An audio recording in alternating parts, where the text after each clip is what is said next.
जिनके चरणन ध्यान को लोचे मुनि जन वृंद, मेरे हृदय में विराज रहे पूर्ण सच्चिदानंद।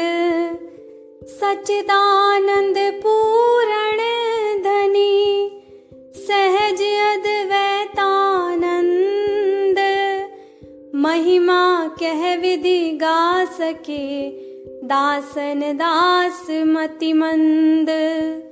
बोलो जयकारा बोल मेरे श्री परमहंस दयाल जी महाराज की जय। तो गुरुमुखो, महापुरुष यही फरमाते हैं कि कबीरा वो दिन याद कर, पग ऊपर तल शीश, मृत्यु मंडल में आए के भूल गया जगदीश। कहते हैं ना कि जब बच्चा माँ के गर्भ में उल्टा लटक रहा होता है तो वो परमात्मा से यही फरियाद करता है कि हे परमात्मा, मुझे इस गर्भ से बाहर निकाल, तो मैं तेरी भक्ति करूंगा, तेरा भजन करूंगा, तेरी महिमा गाऊंगा। लेकिन बाहर आते ही हम दुनिया के सामानों में, खिलौनों में, रिश्तों में, काम काज में इतना उलझ जाते हैं कि हमें भजन सिमरन का समय ही नहीं मिलता। कहते हैं ना कि बंदा मुक जाता है पर काम नहीं मुकदे। लेकिन हमारा जन्म ही इसलिए होता है ताकि हम अपनी आत्मा जो बरसों बरसों से, युगों युगों से परमात्मा से बिछड़ी हुई है, हम थोड़ी साधना करें, थोड़ी सी मेहनत करें और आत्मा का परमात्मा से मिलन हो जाए।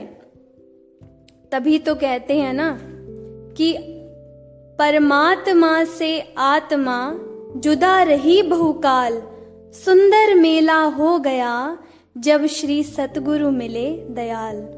तो अब हमने अपनी आंखों के सामने ही देखा कि भक्तानी शीला जी का परमहंस दयाल जी से कितना सुंदर मिलन हुआ। जब वो छोटी थी तो उनकी यही इच्छा थी, वो हमेशा कहती थी कि मुझे शादी नहीं करनी, मुझे संतों के साथ मिलना है और संतों वाला जीवन जीना है। तो श्री गुरु माँ जी से उनका कितना प्रेम था। एक भी दिन ऐसा नहीं था जब वो अपना नियम तोड़ती हों, सुबह शाम आरती करती, उनकी प्रेरणा से ही कुटिया बनी। सुबह शाम कुटिया में सत्संग होता है, सुबह शाम कुटिया में आके वो सिमरन ध्यान करती। और सत्संग सुनने के बाद उनको ये समझ आ गई थी कि सच्चा सुख, सच्ची शांति, आराम और सुकून कहाँ है? गुरु के चरणों में है। तभी तो गुरु का मतलब है ना, गु माने अंधेरा और रू माने रोशनी। तभी वो श्री गुरु माँ जी के चरणों में यही विनती करती थी कि स्वामी जी मुझे निज धाम ले चलो, मेरा वापस जन्म न हो। बस उनकी यही इच्छा थी कि मेरा आखिरी श्वास नाम जपते हुए गुरुमाई के चरणों में छूटे, मुझे हॉस्पिटल ना जाना पड़े। आजकल का समय देखो, कितनी नेगेटिविटी है, कितना दुख है चारों तरफ दुनिया में। कुछ लोग आत्महत्या करके मरते हैं, कुछ कोरोना वायरस, कोई कैसे तो कोई कैसे। मरने में अंतर है। लेकिन भक्तानी शीला जी एक ही बात कहती थी कि जिस मरने से जग डरे, मेरे मन आनंद, कब मरूं और कब पाऊं पूर्ण परमानंद। तो श्री परमहंस दयाल जी जब रात को 12 बजे उनको दर्द उठा, पूर्णमासी के दिन थे, पूरा चांद खिला हुआ था, संग्रांद का बेला हो चुका था। तृतीय शुक्ला पक्ष में श्री परमहंस दयाल जी साक्षात महाराजाधिराज योगीराज त्रिलोकीनाथ शहंशाह उनको लेने आए। तो श्री गुरु माई ने फरमाया कि असी तेनू ठीक करन आए हैं। तो उन्होंने कहा कि नहीं गुरु माँ जी, मैं ठीक नहीं होना, हुण तुसी आए हो ते मौका बार बार नहीं आना, हुण तुसी मैनू नाल ही लै चलो। तो श्री गुरु माँ जी रथ में बिठा के उनको ऊपर ले गए, उनको शीश महल जैसा कमरा दिया, सफेद कपड़े दिए। सुबह उन्होंने सचखंड में चाय बनाई, तो कितनी भाग्यशाली रूह है वो। संग्रांद वाले दिन आत्मा का परमात्मा से मिलन हो गया। जाना तो सबने ही है, लेकिन जाने और जाने में फर्क है। एक बार जो अपने निज घर जाए वो फिर वापस ना आए, यही असली मिलन है।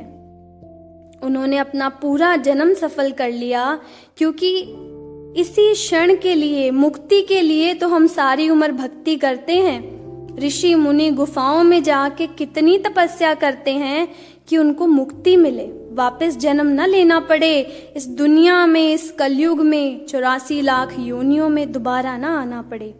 लेकिन फिर भी कोई गारंटी नहीं कि उनका दोबारा जन्म नहीं होगा, क्योंकि सुरती का खेल इतना सटल है, इतना सूक्ष्म है कि कब सुरती भटक जाए कुछ नहीं कह सकते। लेकिन जैसे ही उनका अंतिम श्वास था, वो सिमरन में बैठी नाम जपने लगी। दर्द था, लेकिन कभी उन्होंने हाय हाय नहीं की, हमेशा नाम ही जपती थी। तो कितनी भाग्यशाली हैं ऐसी रूह जिनका परमहंस दयाल जी से सदा सदा के लिए मिलन हो गया। अब वो निज धाम में, सचखंड में श्री गुरु माई के चरणों में खुश हैं। तो हम सब भी दोनों हाथ जोड़कर गुरु महाराज जी का शुक्राना करते हैं। इसीलिए हम गुरु धारण करते हैं, क्योंकि जहाँ पर हमारे परिवार की, रिश्तेदारों की पहुंच नहीं है, वहां पर गुरु हमारा साथ देता है। शरीर छोड़ने के बाद हम नहीं देख सकते कि आत्मा कहाँ गई, क्या हाल है, लेकिन जिसके साथ गुरु है उसका कोई भी बाल भी बांका नहीं कर सकता। तो गुरुमुखो, उन्होंने तो अपना जन्म सफल कर लिया। अब दोनों हाथ जोड़कर हम यही प्रार्थना करते हैं कि जिस प्रकार भक्तानी शीला जी को श्री परमहंस दयाल जी साक्षात स्वयं लेने आए, महाप्रभु त्रिलोकीनाथ शहंशाह, और निज धाम सचखंड अपनी गोद में ले गए, उसी प्रकार हमारा भी जन्म सफल हो और फिर से इस दुनिया में आना ना हो।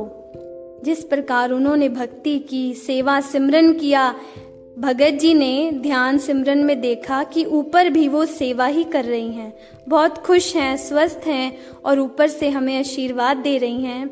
और श्री गुरु माई ने ये भी फरमाया कि आना तो तुम सबने भी हमारे पास ही है ऊपर, कोई जल्दी आ गया, कोई देर से आएगा, तुम सब जब ऊपर आओगे तो हम तुम्हें उनसे मिलाएंगे।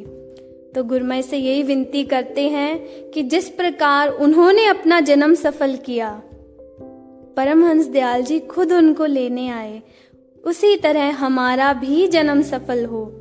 दर्द के समय, सुख दुख में उनकी तरह हम भी नाम सिमरन करें। अभी परमहंस दयाल जी हमेशा यही फरमाते हैं कि जो भी काम करो 13 बार नाम जप के करो। कहीं भी जाओ तो 13 बार, 13 स्पिरिचुअल नंबर है, पावर ऑफ सरेंडर आती है 13 से, नंबर 13। और 13 की रात को ही भक्तानी शीला जी 13 करती हुई 13 मई को ही परमहंस दयाल जी में लीन हो गई। कितनी भाग्यशाली रूह है वो। ऐसी रूह तो अमर हो गई जो आज भी सचखंड में वैसे ही सेवा कर रही हैं जैसे वो नीचे करती थी। अभी हम 13 बार नाम जपेंगे और उनका भजन उनकी आवाज़ में सुनते हुए 10 मिनट ध्यान लगाने का अभ्यास करेंगे। सभी गुरुमुख अपनी आंखें बंद कर लें, दोनों हाथ घुटनों पर, कमर सीधी।